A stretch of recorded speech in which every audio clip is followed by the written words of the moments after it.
एक बार की बात है, नदी के किनारे एक ऊंट और भेड़िया रहते थे।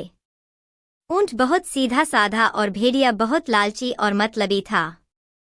साथ रहते रहते वो दोस्त बन गए थे, खाने की तलाश भी वो साथ करते थे। ऐसे में एक दिन भेड़िए को पता चला कि नदी के उस पार किसानों ने तरबूजों की बेल लगा रखी है। सभी पंछी वहां जाकर उनका स्वाद लेते हैं।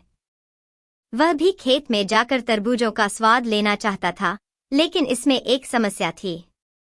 नदी पार करने का कोई तरीका नहीं था और उसे तैरना भी नहीं आता था। ऐसे में उसने एक तरकीब सोची।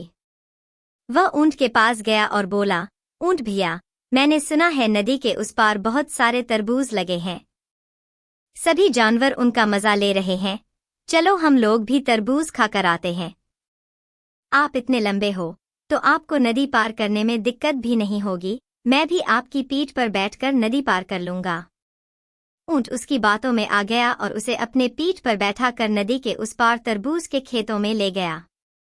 खेत में लगे तरबूजों को देखकर भेड़िए के मुंह में पानी आ गया। उसने न आव देखा न ताव और खेत में कूद गया। तरबूज वास्तव में बहुत मीठे थे। थोड़ी देर में ही भेड़िए का पेट भर गया। अब वह अपने घर जाना चाहता था। ऐसे में उसने ऊंट से कहा, चलो अब नदी के उस पार चलते हैं। लेकिन ऊंट अभी भी तरबूज खा रहा था। उसने कहा, अभी मेरा पेट नहीं भरा है, थोड़ी देर में चलते हैं। ऊंट की बात सुनकर भेड़िया सोचने लगा, इसका पेट इतना बड़ा है, अगर सारे तरबूज खा गया तो हम दोबारा क्या खाएंगे। इतने में ही उसके मन में एक शरारत सूझी। उसने तरबूजों को तोड़ तोड़कर खेत में फेंकना शुरू कर दिया और चिल्ला चिल्ला के नाचने लगा। ऊंट ने उसे रोका पर वह नहीं माना और कहने लगा कि खाना खाने के बाद मुझे नाचने की आदत है।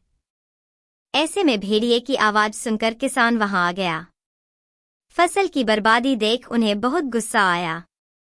उन्होंने ऊंट की पिटाई शुरू कर दी। यह देख भेड़िया वहां से भाग गया और नदी के किनारे जाकर रुका।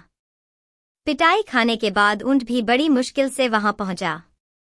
ऊंट को गुस्सा आ रहा था। उसने भेड़िए को सबक सिखाने का सोचा।